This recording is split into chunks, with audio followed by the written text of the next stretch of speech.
Assalamualaikum warahmatullahi wabarakatuh. Waalaikumsalam warahmatullahi wabarakatuh. Para pemirsa sekalian, STIK Al-Multazam Official, alhamdulillah pada kesempatan kali ini kita bertemu kembali di acara Ngobras, Ngobrol Ramadan Santai. Yang tentunya pada kesempatan kali ini ada tamu yang luar biasa yang akan kita bincang-bincang, yaitu Al-Mukarram Fadilatul Ustadz Dudung Abdul Karim LC.MAG. Kebetulan beliau ini merupakan guru saya dan guru kami semuanya di STIK, menjadi panutan kita semuanya. Masya Allah. Langsung saja Ustadz ya. Nah, Gimana kabarnya Ustadz? Alhamdulillah, baik, sehat. Keluarga Terus di mana? Damang. keluarga Dama, alhamdulillah sehat berkat doa dari teman-teman semua, berkah Al-Quran insyaallah. Kalau boleh tahu nih Ustadz, kegiatannya sehari ini apa aja Ustadz biasanya? Biasanya kegiatannya nggak jauh-jauh dari tabligh, isi kegiatan, isi kajian, mengajar. Yang paling utama adalah mengajar, di samping kegiatan-kegiatan lain seperti murojaah ataupun bersosialisasi dengan masyarakat. Gitu. Alhamdulillah, Masya Allah ya. Jadi teman-teman, di tengah kesibukan guru kita ini dengan aktivitas mengajar, membimbing kami, alhamdulillah pada hari yang berbahagia ini bisa datang, bisa bertemu dengan kita semuanya. Insya Allah kita akan sharing-sharing ya dengan beliau. Insya Allah. Di suasana Ramadan ini mungkin kita tahu bahwa Ramadan ini merupakan salah satu bulan yang sangat mulia, bulan yang agung. Kata orang Sunda nyebutnya tamu agung, katanya. Nah, dalam Al-Quran ini dikatakan ya ayyuhalladzina amanu kutiba alaikumusyiyamu kama kutiba alal ladzina min qablikum la'allakum tattaqun. Nah, dalam ayat ini Allah mengatakan kutiba. Nah, lalu bagaimana sih Ustaz hikmah dari kata kutiba ini? Mengapa Allah mengatakan dalam ayat ini artinya dengan kata kutiba? Masya Allah. Silakan. Baik, bismillahirrahmanirrahim. Assalamualaikum warahmatullahi wabarakatuh. Alhamdulillah wassalatu wassalamu ala rasulillah wa ala alihi wa ashabihi wa mawalah wa ba'd. Pemirsa Ngobras TV yang budiman, alhamdulillah puji syukur pada Allah kita telah memasuki bulan suci Ramadan, yang mana bulan ini sangat luar biasa sebagaimana tadi yang disampaikan oleh rekan kita Ustaz Jamaluddin, ya ayyuhalladzina amanu kutiba alaikumusiyam. Pemirsa Ngobras yang kami banggakan, Allah Subhanahu wa taala di dalam ayat ini telah mengatakan berkenaan dengan kewajiban kita berpuasa, yaitu dengan kata-kata ya ayyuhalladzina amanu kutiba alaikumusyiyamu kama kutiba alal ladzina min qablikum la'allakum tattaqun. Di dalam ayat ini tadi ditanyakan bahwasannya mengapa pakai kutiba begitu ya. Nah, rahasia memang ada di tangan Allah Subhanahu wa taala.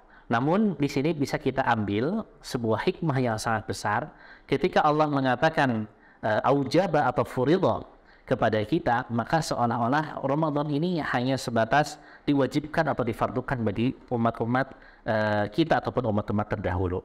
Tetapi ketika mengatakan kutiba alaikumusiyam, di sana Allah seolah-olah menuliskan, jadi telah dituliskan kepada kita, yang mana kalau kita tingkatannya secara bahasa linguistik, kata-kata diwajibkan, kata-kata difardukan, dengan kata-kata dituliskan, secara linguistik itu dituliskan itu akan lebih tinggi gitu. Jadi seperti misalkan ketika kita berada dalam sebuah forum rapat, kemudian diputuskan sebuah keputusan dalam rapat tersebut, maka keputusan itu merupakan sesuatu yang sangat spesial dan harus dilakukan. Tetapi akan lebih pas dan akan lebih tinggi derajatnya keputusan itu ketika disampaikan dalam surat keputusan dan itu tertulis secara resmi. Begitulah secara analogi Allah Subhanahu wa taala menjadikan puasa Ramadan ini seolah-olah memang memiliki spesial, bulan yang sangat luar biasa, amalan yang sangat luar biasa, yang mana di bulan ini seolah-olah rombo. Jadi kita ini dibakar habis dosa-dosa kita. Makanya Allah mengatakan kutiba alaikumusiyam di sana hikmahnya. Jadi di sini penekanan sebagai taukid dan juga sebagai sebuah simbol rambu-rambu bagi umat Islam dan khususnya lagi kepada orang-orang yang beriman. Karena yang dipanggil di sana adalah orang-orang yang beriman untuk bisa melaksanakan ibadah puasa dengan sebaik-baiknya. Itulah hikmah kurang lebih mengapa Allah katakan dengan kata-kata kutiba alaikumus syiyam, Ustaz. Syukron, Masya Allah ya. Jadi para pemirsa sekalian, kita kasih underline ya bahwa kenapa hikmahnya, kenapa Allah mengatakan kutiba. Beliau menjelaskan dengan sangat seksama dan luar biasa bahwa ternyata puasa ini merupakan ibadah yang sangat spesial, sehingga Allah cantumkan di dalam Al-Quran langsung gitu ya, seperti halnya sholat, zakat dan sebagainya. Baik Ustaz, mungkin yang kedua nah ini dan menarik juga Ustaz. Gimana Ustaz? Nah, jadi pada ayat itu ya ayyuhalladzina amanu kutiba alaikumussyam kama kutiba alal ladzina min qablikum la'allakum tattaqun. Nah, yang dimaksud dengan kama kutiba alal ladzina min qablikum itu seperti apa Ustaz? Masya Allah. Ini menarik, artinya puasa ini ternyata Allah Subhanahu wa Ta'ala telah wajibkan bukan hanya untuk umat kita saja, tetapi diwajibkan kepada orang-orang terdahulu. Nah, bagaimana maksudnya min qablikum itu? Kita lihat dalam sejarah di dalam Al-Quran ada sebuah ayat yang mengkisahkan tentang kisah Sayyidah Maryam. Ketika itu Sayyidah Maryam berjanji atau bernazar untuk tidak berbicara seharian pada hari itu, yang diabadikan di dalam Al-Quran. Inni nazartu lirrahmani shauman falan ukallimal yawma insiya. Nah, di sana memakai kata-kata saum yang menarik di sini. Artinya saum di sini artinya menahan diri gitu. Menahan diri untuk tidak berbicara seharian penuh. Itu yang dikatakan oleh Sayyidah Maryam ya. Artinya puasa secara lugatan ini sudah dilakukan oleh orang-orang terdahulu gitu. Adapun secara istilahan, puasa ini sebelum puasa Ramadan, orang-orang terdahulu itu sudah diwajibkan, yaitu puasa Asyura namanya. Ya, jadi pada saat itu yang diwajibkan adalah puasa Asyura. Kemudian dalam sebuah riwayat itu dinasakh ya.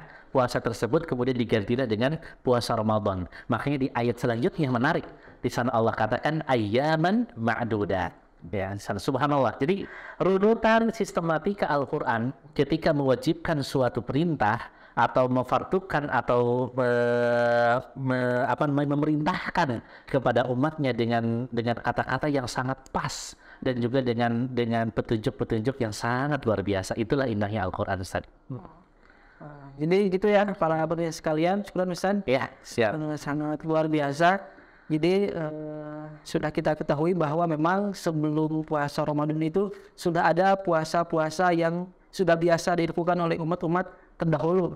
Tentunya jadi bukan hanya khitan saja, kan khitan itu termasuk syariatnya dari Ibrahim gitu ya. Ya, betul. Saya tahu begitu. Sholat juga sama, syariat Nabi Musa. Ternyata puasa juga sudah dilakukan gitu ya oleh umat-umat sebelum baginda Nabi. Betul. Cuman hukumnya dinasakh, betul, gitu. Diganti dengan puasa Ramadan. Betul, Masya Allah. Lalu selanjutnya Ustaz nih, Ahlan.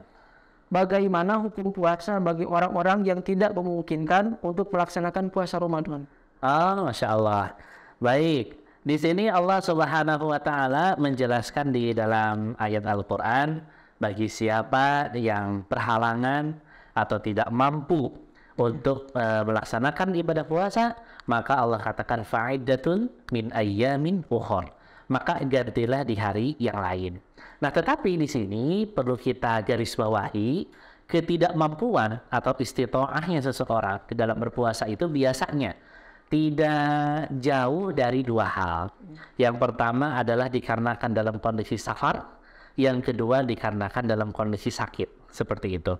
Nah, dalam pembahasan ini memang cukup panjang Ustadz, ya. Jadi ketika dalam safar, gitu, seseorang melakukan safar di bulan suci Ramadan, apakah harus berbuka puasa, ataukah lebih baik berpuasa? Itu pembahasannya sangat panjang sekali. Di sini ada satu kesimpulan yang bisa kita ambil dengan cara singkat, yaitu tentang konsep ar-rukhsah wal azimah. Apa itu ar-rukhsah wal azimah? Ar-rukhsah adalah suatu keringanan. Azimah itu adalah suatu keharusan yang Allah tetapkan pada kita. Dalam sebuah kaidah dikatakan innallaha yuhibbu an tu'ta rukhasahu kama yuhibbu an tu'ta azimatahu. Jadi Allah itu senang kalau kita mengambil rukhsah, begitu juga Allah senang ketika kita mengambil azimah. Nah, bagaimana cara memahami ini? Singkatnya seperti ini Ustaz.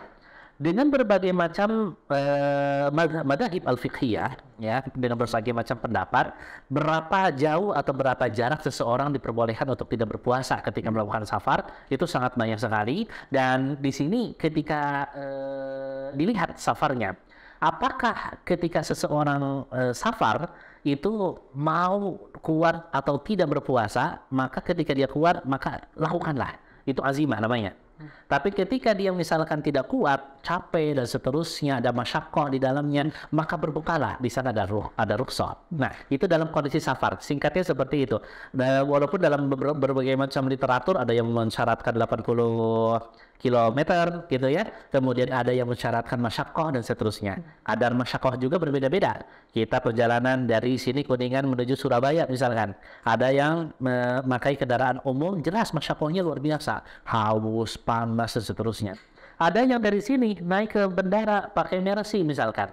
Dari bandara pakai pesawat kelas bisnis atau VVIP misalkan ya. Apa rasanya tidak kerasa sama sekali gitu. Padahal dari jarak itu sudah menentukan. Masyaqqah saja berbeda-beda. Artinya kita lihat istitaat kita. Mana nih kalau kita misalkan sekiranya sanggup, maka kita ambil azimahnya. Artinya lanjutkan puasa tersebut. Tapi kalau tidak sanggup, maka berbukalah. Itu yang safar. Nah, bagi yang marid juga sama gitu. Kalau maridnya marid yang biasa-biasa saja, misalkan sakit hati Ustaz lagi Ramadan, kira-kira buka puasa nggak Ustaz?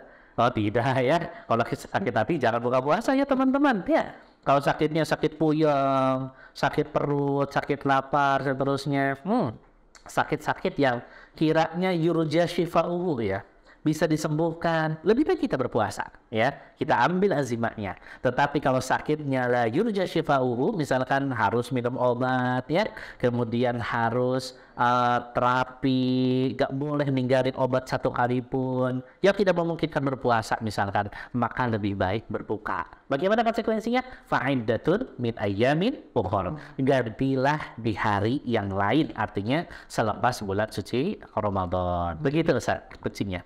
Masya Allah, jadi begitu ya para pemirsa sekalian. Karena jadi luar biasa ya, hukum Islam itu hukum yang sangat indah gitu.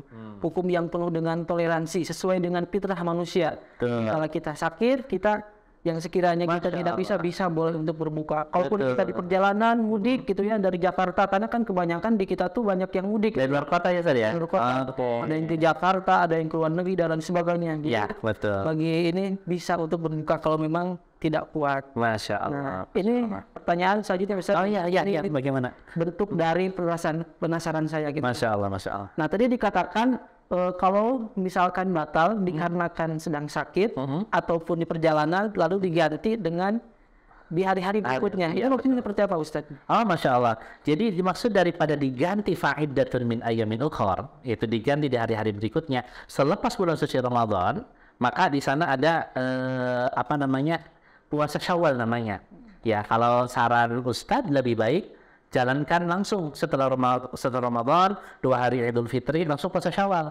Setelah itu langsung gantilah hari-hari puasa yang telah ditinggalkan. Karena puasa Syawal ini mudhoyak sifatnya, hanya ada di bulan Syawal. Sedangkan untuk mengganti di bulan-bulan lain itu waktunya sangat panjang sekali. Tapi tidak boleh juga ditunda-tunda seperti itu. Itu bagi yang mampu untuk mengganti. Nah, bagaimana pertanyaannya? Kalau seandainya ada orang tua yang memang tidak sanggup dikarenakan sakit berpuasa, kemudian setelah masuk bulan Syawal juga tidak sanggup untuk menggantinya, atau bahkan bulan-bulan yang lainnya dikarenakan sudah sepuh, lemah dan seterusnya, maka bagaimana caranya? Caranya adalah dengan cara membayar fidyah seperti itu. Islam itu sangat mudah, luar biasa, tidak memberatkan seseorang, tidak juga membebani seseorang, tinggal bagaimana kita menyikapi kemudahan yang Allah berikan kepada kita untuk bisa kita maksimalkan dengan sebaik-baiknya. Jadi bukan untuk dimanfaatkan kemudahan ini, misalkan diada-adakan, disakit-sakitkan, gak dikuat-kuatkan. Oh tidak seperti itu.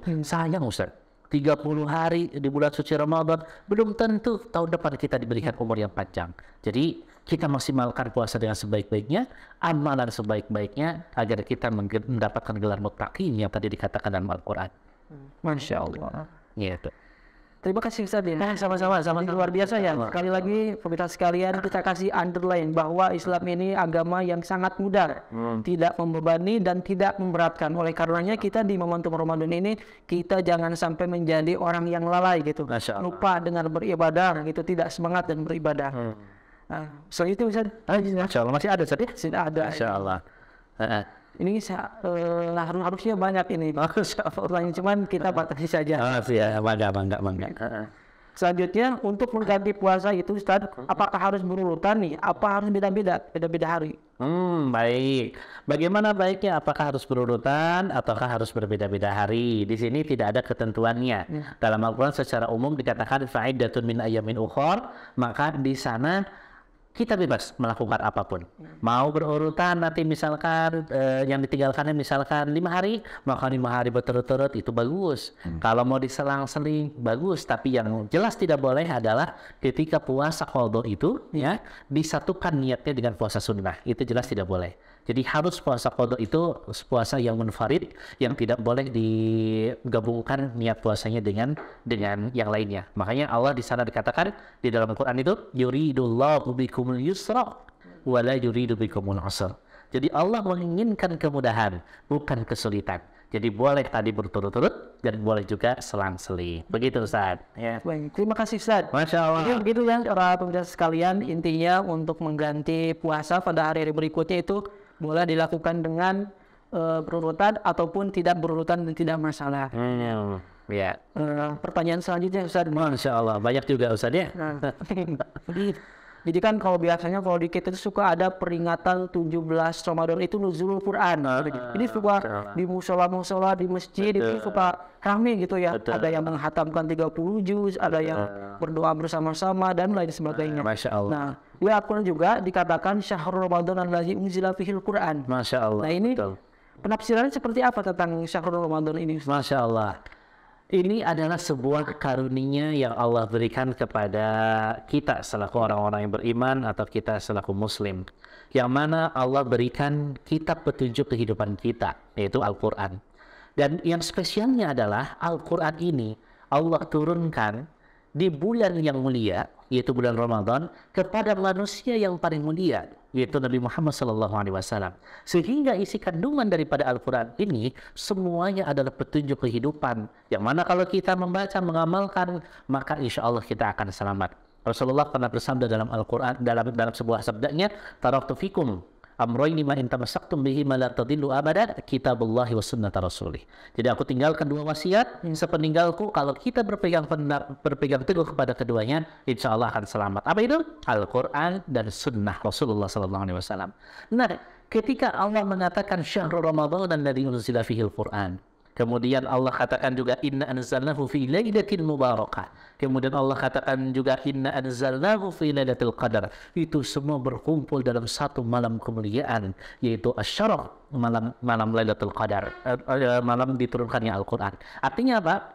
Artinya Al-Quran di sana ada beberapa aspek diturunkan secara langsung, kemudian secara global, ya. Kemudian yang kedua secara berangsur-angsur atau munajjaman, yaitu kepada umatnya hasba al-waqa'i, berdasarkan kejadian-kejadian atau seterusnya. Jadi sangat benar ketika Al-Quran mengatakan syahrul Ramadan alladzi unzila fil Quran, makanya sering kita lakukan, sering kita dengar bahwasanya Ramadan ini adalah syahrul Quran, gitu ya, bulannya Al-Quran. Maka dari itu teman-teman ya, ini kebetulan di STIQ Al-Multazam adalah kampus yang mencetak pada generasi Al-Quran. Kebetulan sekali Allah karuniakan kepada kami para musyrik, muwajih dan muwajihatnya sudah hafal Al-Quran sampai 30 juz, bahkan sudah mendapatkan sanad di antara mereka kurang lebih ada 8, bahkan kurang lebih ada 10 kalau kita gabungkan dengan para dosennya. Ini merupakan keberkahan bagi kami, dan Ramadan kali ini adalah kebahagiaan bagi kami juga ketika kita semua bisa menghidupkan kembali Al-Quran dan juga bisa meresapi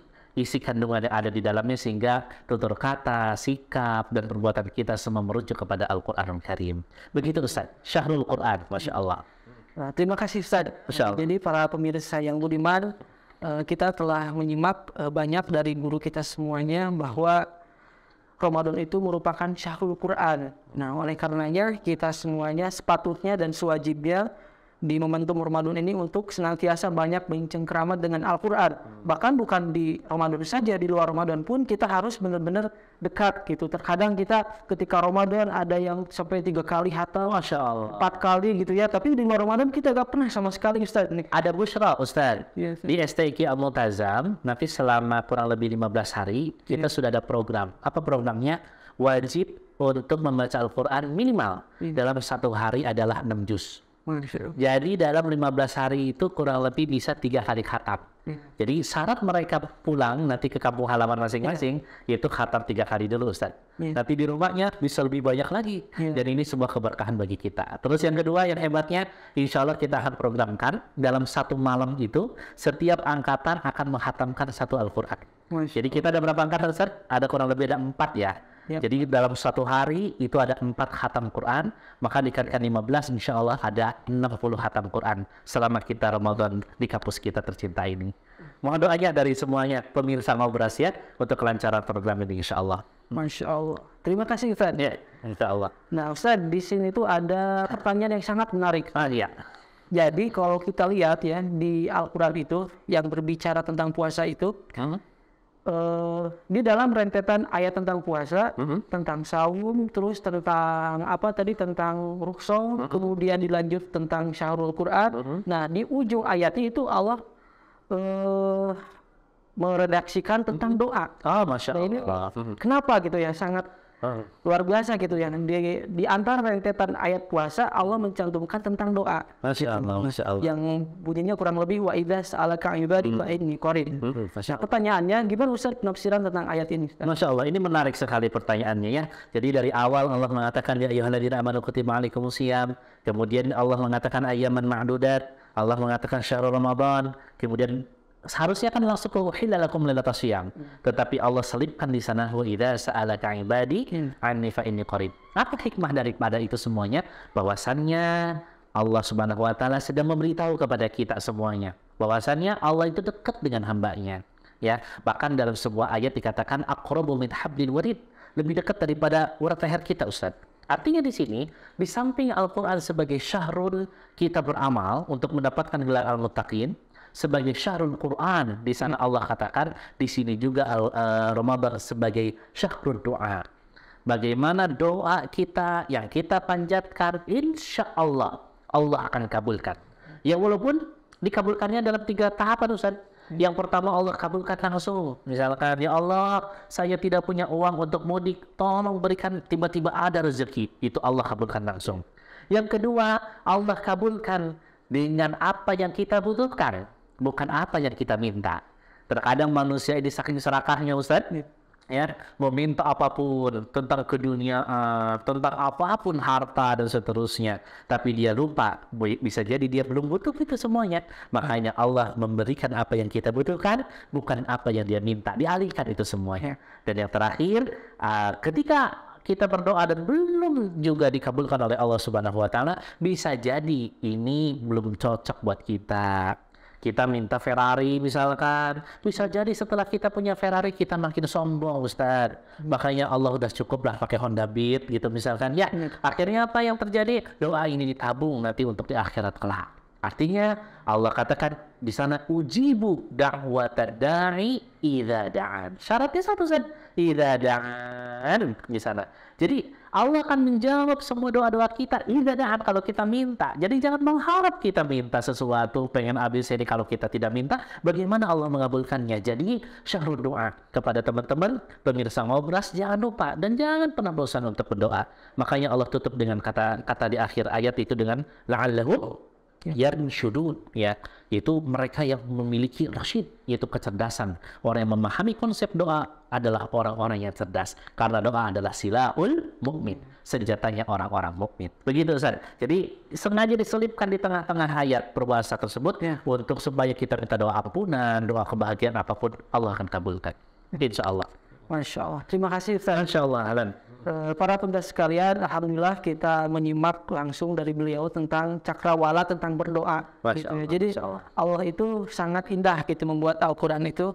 Jadi jangankan satu ayatnya gitu, jangankan satu hurufnya saja itu sangat bermakna sekali gitu kan. Jadi di situ dikatakan Wa idza sa'alaka ibadi, ayat tentang doa di tengah rentetan ayat tentang puasa. Artinya apa? Ketika kita Ramadan sudah selayaknya, sewajibnya kita untuk memperbanyak doa kita gitu. Karena di Ramadan ini menjadi kesempatan kita untuk diijabah seluruh doa-doa kita. Tapi jangan lupa pesan beliau kata tadi ya, doa itu ada yang diijabah langsung, ada yang diijabahnya nanti sesuai kebutuhan, ada yang tidak cocok kemudian nanti diganti di akhirat. Nah begitu teman-teman. Jadi jangan ngeluh, jangan putus asa ketika keinginan kita tidak dikabulkan gitu. Bahkan sahabat Umar bin Khattab pun pernah bilang gini ya, Ustaz, kurang lebih katanya, aku tidak khawatir ketika doaku tidak dikabulkan. Masya Allah. Tetapi aku khawatir kalau aku tidak diberi hidayah untuk berdoa. Masya Allah, betul sekali. Karena banyak orang ternyata malas berdoa, Ustaz. Padahal doa itu tidak membutuhkan biaya, tenaga dan seterusnya, tapi banyak sekali. Bisa jadi di antara teman-teman pemirsa Ngobrol yang merasakan seperti itu, maka segeralah untuk mencari hidayah agar kita cinta untuk berdoa pada Allah Subhanahu wa Ta'ala. Masya Allah. Betul, Ustaz. Masya Allah. Terima kasih, Ustaz. Nah, ini ada pertanyaan bonus, Ustaz. Bonus, Masya Allah. Jadi gimana sih, Ustaz, tips-tips supaya Ramadan kita itu menjadi Ramadan yang sukses gitu? Allahu Akbar. Baik. Terima kasih pertanyaannya ya. Kadar sukses setiap insan atau individu itu berbeda. Ada yang merasa saya bisa menghatamkan Al-Quran 30 juz dalam 1 bulan, itu kesuksesannya. Ada orang yang merasa saya kalau membaca Quran, kemudian baca terjemahannya, baca tafsirannya, itu kesuksesan. Ada yang merasa kalau saya tahajud tidak pernah putus, itu kesuksesan selama Ramadan ya tentunya. Kesuksesan tidak melulu kita kaitkan dengan materi gitu ya, tetapi dengan ibadah tentunya. Kadar kesuksesan berbeda-beda. Namun bagaimana kita menyikapi kadar kesuksesan yang berbeda-beda itu? Yaitu dengan cara kita menetapkan persiapan di 3 persiapan. Yang pertama, persiapan sebelum memasuki Ramadan. Yang kedua, persiapan pada saat Ramadan. Yang ketiga, persiapan pada saat Ramadan meninggalkan kita. Pada saat sebelum Ramadan tiba, kita persiapkan jiwa kita, kesehatan kita, mental kita, targetan kita ya. Misalkan Ramadan ini saya mau ngapain? Khatam. Misalkan 1 hari mau ngaji 5 juz ya, 6 juz misalkan, maka dalam selama 1 bulan itu kurang lebih 6 kali saja, 6 kali khatam misalkan, catat itu semuanya. Yang kedua, saya mau sholat duha tidak akan pernah putus setiap harinya. Sholat tahajud tidak pernah putus. Kemudian sholat witir tidak pernah putus. Kemudian puasanya akan benar-benar puasa, bukan hanya menahan lapar dan haus saja. Tidak bermaksiat, tidak banyak ghibah, tidak banyak melihat-lihat sesuatu yang diharapkan Allah, tidak nongkrong dan seterusnya. Itu targetan-targetan itu dicatat selengkap mungkin persiapannya di awal sebelum memasuki Ramadan. Karena apa? Siapa yang punya persiapan hebat dan kuat, seolah-olah dia siap bertarung di medan perang, dia akan menjadi seorang pemenang. Tapi ketika dia masuk ke medan perang, yaitu ke Ramadan, dia tidak memiliki persiapan, tidak memiliki senjata apapun, maka dia akan masuk medan perang dalam keadaan bingung, dan ujung-ujungnya akan menjadi insan-insan yang tidak sukses. Itu sebelumnya, Ramadan. Kemudian pada saat Ramadan, istiqomahkan itu. Targetan yang sudah ada tadi, di form checklist namanya kalau kita itu, di checklist sedemikian rupa, kemudian dievaluasi setiap malam. Kenapa ini tidak terlaksana?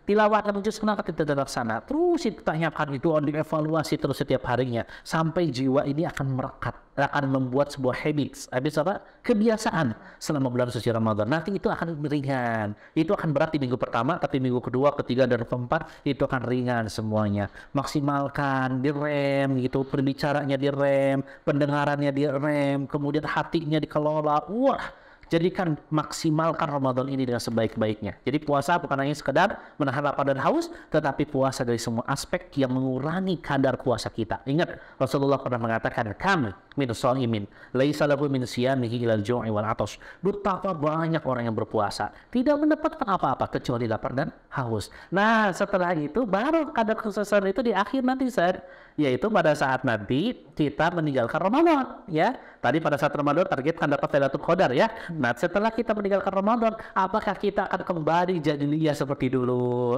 Ya, kalau kembali berarti ya sudah, berarti kadar kesuksesannya belum dapat. Tapi ketika kita keluar dari Ramadan, kemudian kita menjadi insan yang lebih baik lagi, insan yang berbeda, lebih cinta Al-Quran, lebih cinta taat kepada Allah, menjauhi maksiat kepada Allah, maka di sana seolah-olah dia telah mendapatkan gelar Al-Muttaqin. Ya, Al-Muttaqin itu gelar yang sangat mahal. Innalil muttaqina mafaza. Semuanya bagi orang yang bertakwa itu akan mendapatkan keberuntungan, kesuksesan yang sejati. Itulah arti sukses di bulan suci Ramadan. Mudah-mudahan kita semua pemirsa Ngobras bisa memaksimalkan Ramadan tahun ini dengan sebaik-baiknya. Karena yakinlah belum tentu Allah berikan usia kepada kita di tahun yang akan datang. Seperti itu Ustaz, Masya Allah. Masya Allah. Terima kasih Ustaz, jazakumullah. Wa iyyakum, wa iyyakum. Jadi para pemirsa sekalian, intinya kita garis bawahi ya bahwa tanda kesuksesan kita itu tadi dikatakan beliau yaitu menjadi seorang muttaqin. Dan urgensi dari puasa itu menjadi hamba yang bertakwa. Dan dari takwa itu kita akan mendapatkan kemuliaan dari Allah Subhanahu wa taala. Innal muttaqina mafaza, seperti itu dalam Al-Qur'an. Mungkin terakhir Ustaz boleh untuk closing statement. Oh, closing statement, Masya Allah. Baik, terima kasih pada moderator kita Ustaz Jamaluddin dan juga pemirsa Ngobras yang budiman yang dimuliakan oleh Allah Subhanahu wa taala. Dalam closing statement ini Allah Subhanahu wa taala katakan setiap tahunnya bahwasanya kita diwajibkan untuk berpuasa. Dan tujuan daripada puasa itu adalah menjadi pribadi-pribadi yang muttaqin. Maka jadilah kita nanti setelah pas Ramadan ini menjadi generasi-generasi dengan lulusan predikat muttaqin.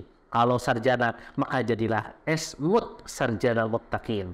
Kalau misalkan S2, jadilah magister muttaqin. Dan kalau mau doktor, jadilah doktor muttaqin. Karena muttaqin di sana Allah katakan dan lukiskan dalam Al-Quran itu sangat luar biasa. Innal muttaqina mafaza. Bahkan di ayat yang awal di surat Al-Baqarah Allah katakan alif lam mim.